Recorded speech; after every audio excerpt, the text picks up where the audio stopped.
Mindfulness is very much in vogue at this moment, as many of you probably know, and it's often taught as though it were a glorified version of an executive stress ball. It's a tool you want in your toolkit, prepares you emotionally to go into a new experience with a positive attitude, and you're not hauling around baggage from the past. And that's true. Having focus and having your mind in the present moment is a little bit of a superpower in situations that we're all in from day to day. But that actually undervalues what mindfulness really is and its true potential. It's more like the Large Hadron Collider in that it's a real tool for making some fundamental discoveries about the nature of the mind. And one of these discoveries is that the sense of self that we all carry around from day to day is an illusion. And cutting through that illusion, I think, is actually more important than stress reduction or any of the other conventional benefits that are accurately ascribed to mindfulness. The enemy of mindfulness, and really of any meditation practice, is being lost in thought, is to be thinking without knowing that you're thinking. Now, the problem is not thoughts themselves. We need to think. We need to think to do almost anything that makes us human, to reason, to plan, to have social relationships, to do science. Thinking is indispensable to us, but most of us spend every moment of our waking lives thinking without knowing that we're thinking. And this automaticity is a kind of scrim thrown over the present moment through which we view everything, and it's distorting of our lives. It's distorting of our emotions. It engineers our unhappiness in every moment, because most of what we think is quite unpleasant. We're judging ourselves, we're judging others, we're worrying about the future, we're regretting the past, we're at war with our experience in subtle or coarse ways, and much of this self-talk is unpleasant and diminishing our happiness in every moment. And so meditation is a tool for cutting through that. It's for interrupting this continuous conversation we're having with ourselves. So that in and of itself is beneficial.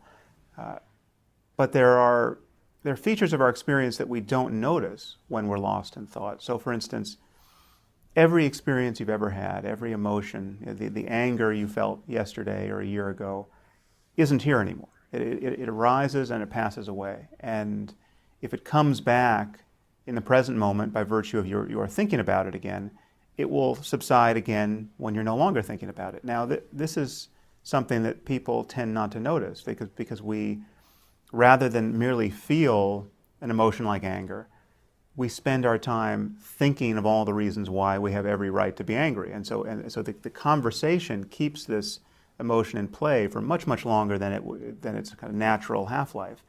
And if you're able, through mindfulness, to interrupt this conversation and simply witness the feeling of anger as it arises, you'll find that you can't be angry for more than a few moments at a time. If you think you can be angry for a day or even an hour without continually manufacturing this emotion by thinking without knowing that you're thinking, you're mistaken. And this is something you can just witness for yourself. This is an objective truth claim about the nature of subjective experience, and it's testable. And mindfulness is the tool that you would use to test it. One problem is that most of the people who teach mindfulness, and I know many of the great Vipassana teachers in the West and in the East, and have immense respect for these people. I learned to meditate in a traditionally Buddhist context, but most people who teach mindfulness are still in the religion business. They're propagating Western Buddhism or American Buddhism. Their connection to the tradition of Buddhism in particular is explicit, and I think there are problems with that, because if you are declaring yourself a Buddhist, you are part of the problem of religious sectarianism that is kind of needlessly shattered our world. And I think we have to get out of the religion business, that whatever is true about mindfulness and meditation and any introspective methodology that will deliver truths about the nature of consciousness is non-sectarian. It's no more Buddhist than physics is Christian. The Christians invented physics or discovered physics, but anyone talking about Christian physics clearly doesn't understand the significance of what we've understood through that means. It's the same with meditation. There's going to come a time where we no longer are tempted to talk about Buddhist meditation as opposed to any other form. It's just we're just talking about turning consciousness upon itself and what can be discovered by that process. Now, it just so happens that Buddhism almost uniquely has given us a language and a methodology to do this in a way that is really well designed for export to secular culture, because you can get to the core truths of Buddhism, the truth of selflessness, the ceaseless impermanence of mental phenomenon, the intrinsic unsatisfactoriness of experience, because you can't hold on to anything. No matter how pleasant an experience is, it arises and then passes away. And no matter how much you protect yourself, unpleasant experience is destined to come.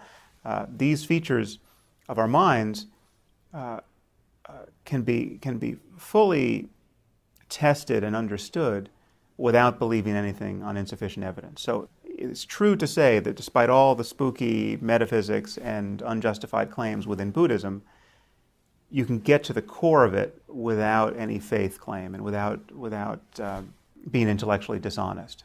But it is intellectually dishonest, I think, to keep talking about these truths in an exclusively Buddhist context, because it's misleading. It subtly gives the message that in order to have rich, meaningful, important spiritual lives, we must somehow continue to endorse religious sectarianism. We must still frame this inquiry with an ancient allegiance to one accidental strand of human culture, as opposed to using all of the concepts and tools and conversations that are available to us in the 21st century.